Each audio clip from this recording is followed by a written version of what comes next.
Massimo Rivola vient d'annoncer que ses 4 pilotes Aprilia sont totalement libres de se battre pour la couronne, l'usine comme le satellite, sans hiérarchie, sans consigne.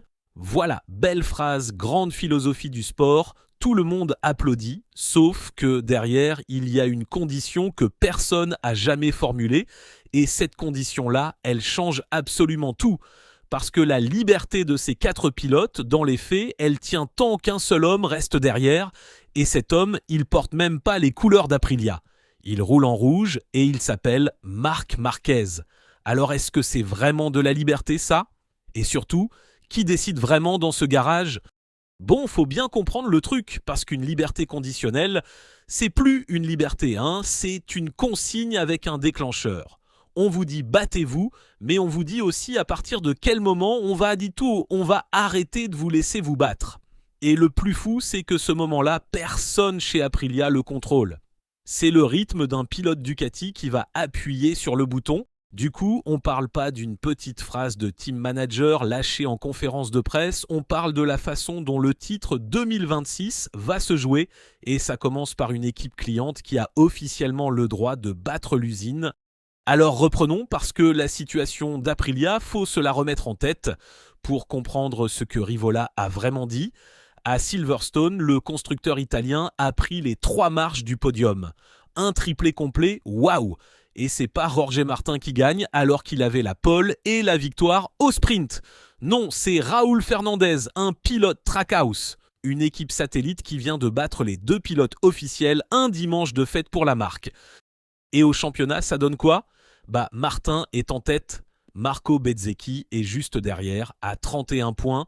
Ai Ogura, lui, il est à 37 points et lui aussi, il roule chez Trackhouse.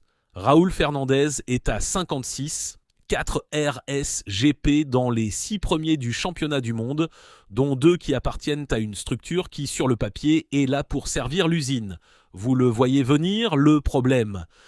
Et Rivola, lui, il aurait pu faire ce que ferait n'importe quel patron, ranger tout le monde, protéger ses 2 pilotes officiels, demander au satellite de rester à sa place. Il a fait exactement l'inverse, enfin, presque.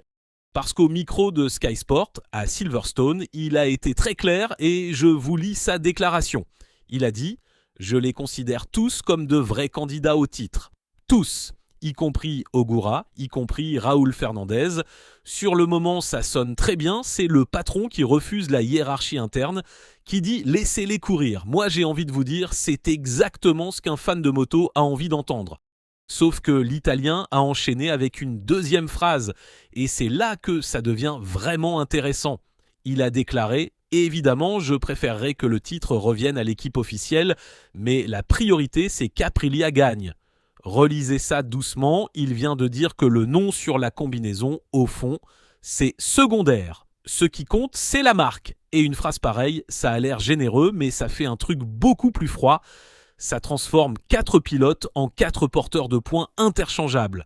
Ah, et au passage, il y a encore un détail dans cette histoire, et c'est le plus lourd de tous. Cette liberté totale, elle n'est pas offerte gratuitement. Dans les faits, elle vaut tant que Marc Marquez reste derrière. Le jour où l'Espagnol repasse devant, la belle philosophie devient très compliquée à tenir et les 4 RSGP arrêteront de se marcher dessus.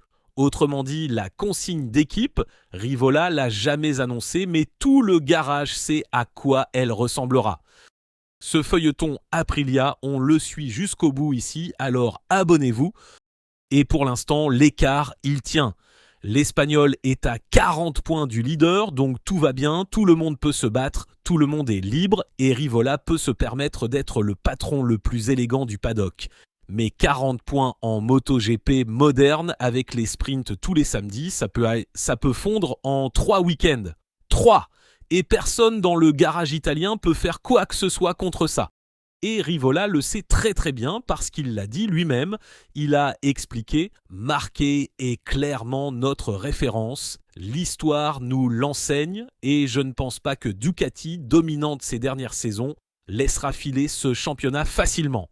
Alors vous l'avez entendu, c'est pas la déclaration d'un patron qui gère ses pilotes, c'est la déclaration d'un patron qui gère un adversaire. Et vous, qu'est-ce que vous en pensez ? C'est de la liberté ou c'est du calcul ? Et pour Trackhouse, ça veut dire un truc pas très agréable à entendre. Une équipe satellite, elle possède pas sa liberté, on la lui prête. La machine vient de l'usine, l'électronique vient de l'usine, les évolutions arrivent quand l'usine décide qu'elles arrivent. Donc quand le patron d'Aprilia dit que ces 2 pilotes Trackhouse peuvent aller chercher le titre, en vrai, il leur donne rien, il leur confirme juste que pour l'instant, ça l'arrange. Parce que si on prend un peu de recul sur la saison du constructeur italien, il y a un pattern qui saute aux yeux. Chaque décision, chaque phrase, chaque non-consigne est calibrée sur un truc extérieur. Pas sur l'ordre interne, pas sur qui mérite quoi, sur un écart. Quand les 2 pilotes officiels se sont retrouvés au coude à coude, on nous a dit respect, pas de consigne, pas encore. Quand le satellite s'est mis à gagner, on nous a dit tous candidats. Et maintenant que le champion du monde en titre est réapparu dans le rétroviseur, on nous dit liberté. Le tant que, c'est moi. À chaque fois, la position officielle a changé, et à chaque fois, le vrai critère est resté exactement le même. Alors, on a cru que c'était une histoire de liberté entre 4 pilotes.